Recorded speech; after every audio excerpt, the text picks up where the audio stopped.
Ang araw ko bilang grade 12 at mabuting estudyante. Alam kong hindi nyo pa ako kilala. Tara, kilalanin nyo na ako at baka maging tayo pa sa huli. Charis. What's up mga kalaon? It's me again and for today's video, another day, another life. And yes, mas mabilis pa mag-chika sa wifi ng kapitbahay nyo. This is my life and this is our life. Ay maglalakad lang nga po tayo araw-araw. Nakikita nyo nga talaga at naglalakad lang nga talaga ako ngayong araw. At as always, kasi mas gustong ko pa talaga maglakad mga kalaon. This is my life. This is our life.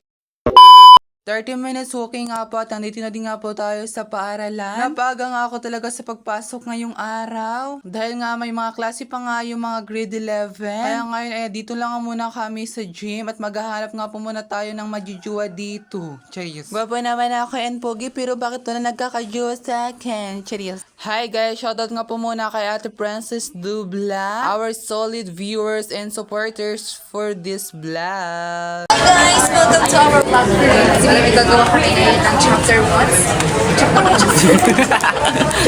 Sige, chapter 1 guys. Gagawa kami ngayon ng draft namin sa research namin. Ay, research natin. Hindi research natin. Ilalaman ko lang namin. Chapter 1. So, ngayon guys, ang sarap ng high school. At narinig nyo nga po talaga at magsisimula din nga po kami talaga sa aming chapter 1. Nagsisimula na nga po talaga ng parami nga po talaga yung ayong mga gagawin. Kaya nga po kailangan talaga ng time management. Kumbaga dapat nga po talaga alam mo nga kung paano hati-hatiin yung oras mo. Yung oras sa mga assignment at syempre oras para sa kanya. Cheers. So habang naghihintay nga po talaga kami sa aming next teacher, ayan nga po talaga at pasapit na din nga po talaga yung hapon. Kaya nga po talaga nagsisimula na nga po talaga yung feeling maganda dyan. Aral lang ng mabuti, nak. So, ngayon, Guys, huwag na kayo mag-senior high school kasi ganito guys yung effect ng senior high school.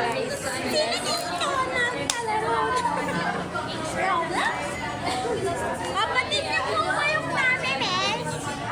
Hindi po. Only friend lang po ako. Guys, so ngayon, kasi kaya di ako masyadong natitingin kasi si Alanim sa akin, kinikilig ako. Ano siya na? Ayun siya,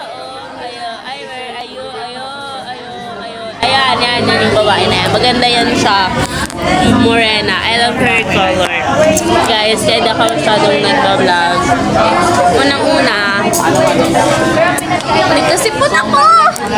Tama ba yun? Kasi yung katabi ko ating na ating. Naglasingon siya, sabi niya, hindi ganun siya. Maganda nga yan kasi Santis. nakaka-motivate. O, wag ka mag-aral-aralan yun, babe. Pero di ba, mahirap kayo. Ay, sirain. Motivate na kayo para makapagtapos ka. Ay, ganun kalakuan ng topic ko na. For example, pag ikaw is Ayun yung leader namin yan. So yun, hanggang dito lang kasi sobrang usaba daw pakiramdam ko.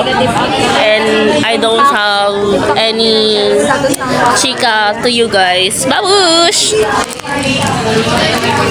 At yun na nga guys, thank God at natapos natin nga po talaga lahat nga po ng aming mga asignatura ngayong araw. Bago nga po umuwi ang lahat at talaga nga po kailan mo na nga maglinis ng mga cleaners nang sa ganun nga po talaga ay mapamanatili po namin ang kalinisan, kaayusan sa loob ng aming classroom. At sana nga naman nga po talaga nag-enjoy nga po kayo sa araw ko. Kung hindi nyo na-enjoy, baka next time ma-enjoy kayo kaya pakifollow na lang. Hey guys, shoutout nga po pala kay Tita Mays Landicho, maraming salamat nga po sa patuloy niyo pong pagsuporta at panonood sa aking mga videos. Sana po huwag po kayong magsawa sa panonood po ng aking mga vlog dahil marami pa po kayong aabangan.